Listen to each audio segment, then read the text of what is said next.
friends, today I wanted to do a little haul video for you guys on the Christian books that I got for Christmas.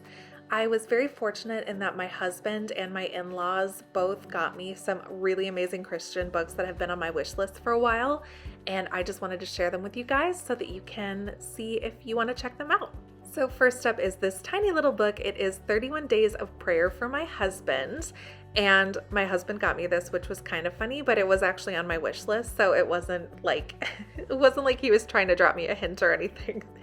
But I'm just really excited to go through this because every day it gives you some resources on why it's so important to pray for your husband and how you can pray for him. And my husband just does so much for us. I just want to cover him in prayer, but I often don't have the words. So I cannot wait to go through this and hopefully get better at that in 2026. Next up, we have The Case for Life by Scott Klusendorf with a foreword by Lila Rose, who I really like. And this is a book of abortion apologetics. I just feel like I need to get better at verbalizing why I feel the way I do about abortion. It's the kind of thing where it's like I know intrinsically that abortion is wrong, but I don't always have the words or the language to explain why, especially because I understand the pro-choice position because I held that position for most of my life. I would even say that I was like pro-abortion before I met Jesus and he changed me. So I just feel like I want to get better at reaching out to a lot of my friends who still feel that way and kind of explaining why I think the way I do. Next up, going along with that kind of is the Christian Handbook to Logical Fallacies. And this is a tiny book, but it packs a big punch. I've had this one recommended by multiple people, and each chapter is a different type of logical fallacy that you might encounter when somebody is trying to debate you about your faith.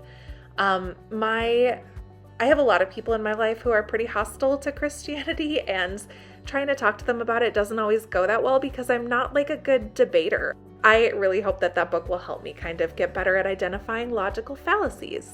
This next one is also small but mighty. It is by Sally Clarkson and it's The Ministry of Motherhood. And this book just is very actionable. I've started reading it already and I really appreciate how actionable it is. And it's just about the calling of motherhood and the gifts that we can give to our children and how to instill those gifts in them that will point them to Jesus, which is, the most important thing in my life is raising my children well and pointing them to Jesus. So I'm really excited to dive in. My son is only 2 right now, so I feel like I'm trying to get ahead of the curve here and learn all I can while he still isn't talking that much. And then this one is massive. My family kind of laughed a little when I opened this. It could double as a weapon. It is Systematic Theology by Wayne Grudem. This is kind of a textbook, I think, that maybe people use, but it's written very accessibly. It makes a lot of sense. It's not written using a bunch of highfalutin terms that I don't understand, and it really breaks down the basics of theology. I know this is a massive book to just be about the basics, but it kind of is because theology is just such a rich study that can always go deeper. I really love what I've read of this so far, and I especially love that at the end there are kind of questions for application, so you can kind of connect those lessons to your own faith. And then there was one more book that hasn't actually arrived yet that my husband ordered for me, and it is Prayer by Timothy Keller. I really respect a lot of Tim Keller's early work, and prayer is an area that I just really want to dive deeper into in 2026. So I'm excited to read that one too. And that is my little Christmas book haul. I hope you all had a Merry Christmas with your families, and I hope that I will see you in the next video.